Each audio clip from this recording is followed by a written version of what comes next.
You have arrived here today to take your smallBOX vaccine. Smallbox. People living in small boxes. You're here to take a smallBOX vaccine so that you're setting yourself free. You can scream about it. It's okay. I like noise. I like not noise. I like a cacophony of screaming. Anyway, you've come to take a smallBOX vaccine.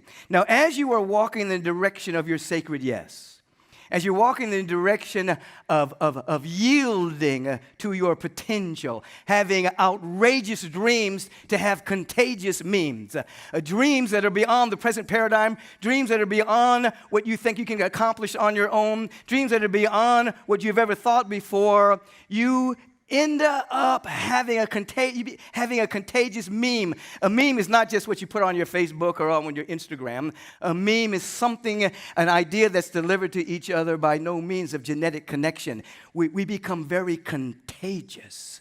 And in the process of doing that, we bump into being influential. Now, there's different kinds of ways in which individuals influence. One is covert. People try to influence you covertly. You have a tendency to resist that. People want you to believe what they believe. They want you to think the way they think. They want you to buy what they want you to buy. That's covert influencing. I mean, that's overt influencing. Then I just might as well say, because my talk is the source of influence, in case you didn't know that. Then there is covert influence. And this is, for instance, a mother may say to a child, oh, I like the way Johnny's acting, and it's covertly trying to get the child to act like Johnny. So there's covert influencing, and then there's subliminal influencing.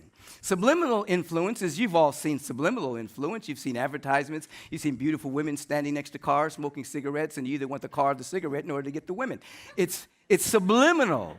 So there's covert and overt, covert, and subliminal.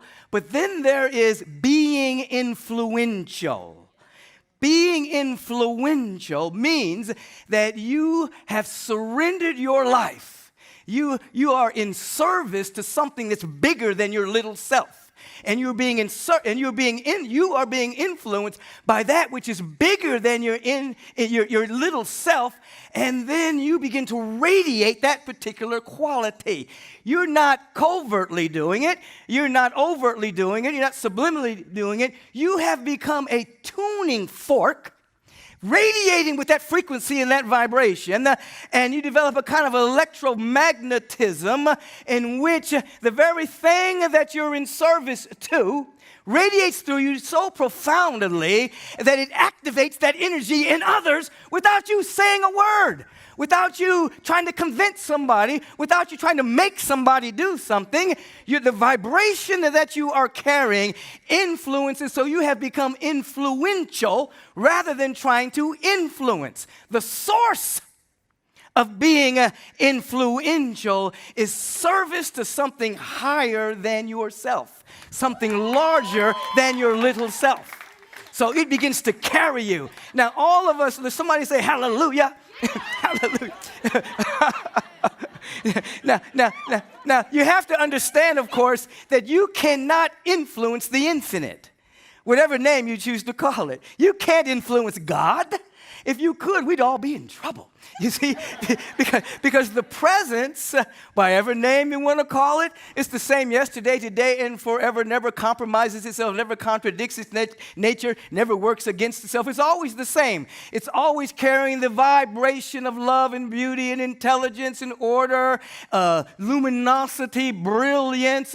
You can't influence it, but it can influence you as you are in service to one of its attributes, and then you glow. You become so luminous with this presence. You cannot help but influence individuals by the radiant vibration that's emanating from you.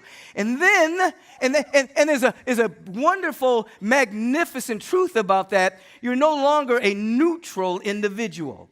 These attributes of love and beauty, intelligence, abundance, harmonizing prosperity, all of these qualities are non-neutral. They are constantly active, which means as you begin to surrender yourself to something higher, become in service to something higher, and you become influenced by that, you will drive people away or you will draw people to you, but there's no neutrality there.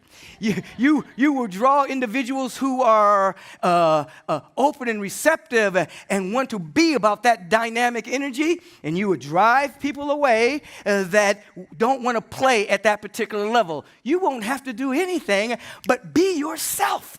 You'll drive or you'll draw. Now, how do we move about in this realm? There's effluence, affluence, and influence. Effluence is generosity. It's giving. There can be no permanent affluence unless there's effluence in your consciousness. So first, you're in service to something higher.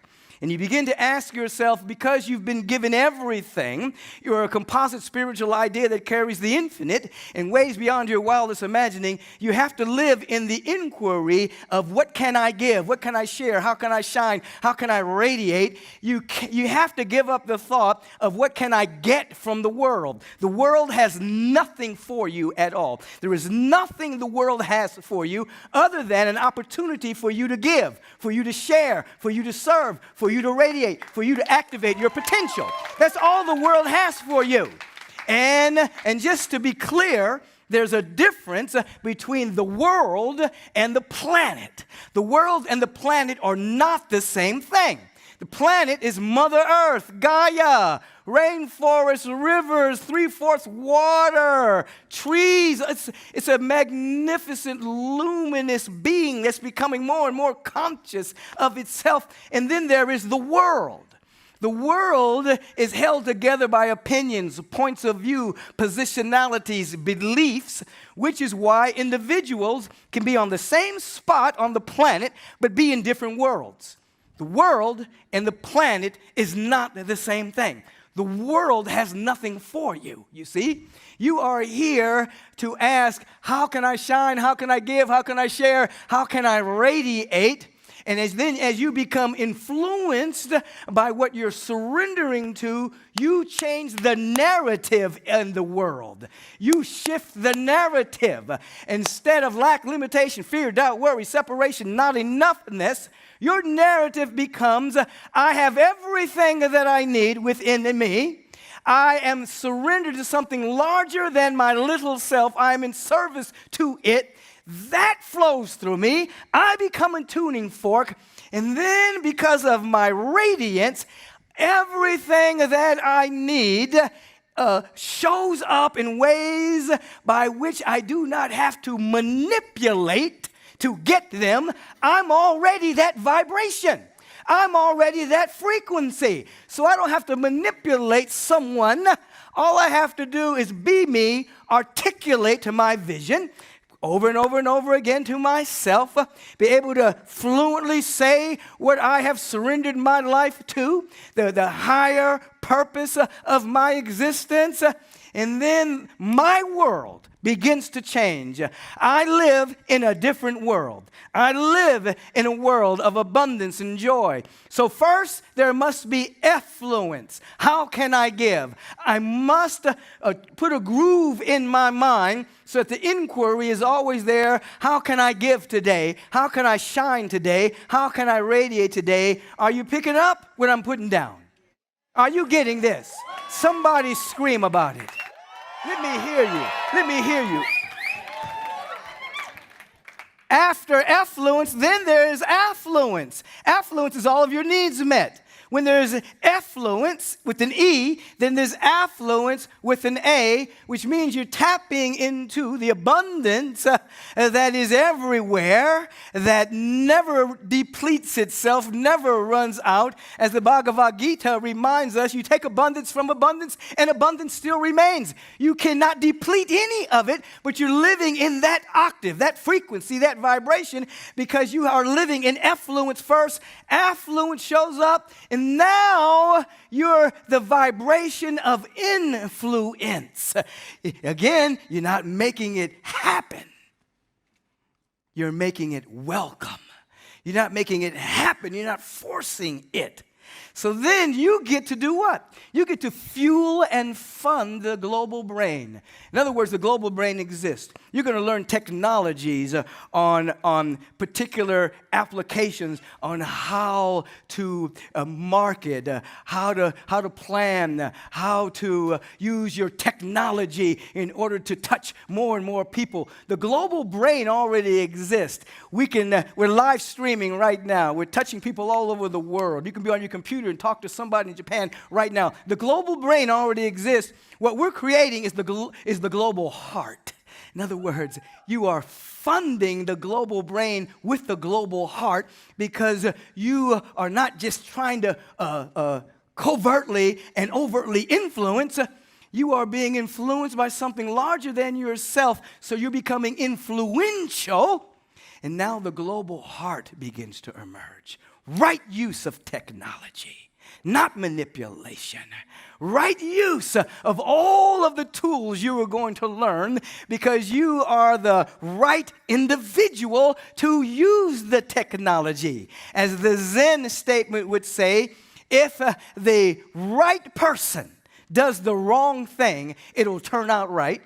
But if the wrong person does the right thing, it'll turn out wrong. Speaking of consciousness, if your intention is high, if in fact you're surrendering to a higher order of life, you're in service to something higher, you have become what the Zen would call the right individual, the right person. So even if you stumble and you make mistakes and you don't quite know what you're doing and you're on a high learning curve, it's going to turn out right. Why? Because you're in tune with the fundamental harmony of the universe. But if you are the wrong person, what can I get? Stingy, greed, avarice, hate. You can do all the right stuff, but it's going to turn out wrong because you're not in tune with the fundamental harmony of the universe. Are you catching what I'm saying here?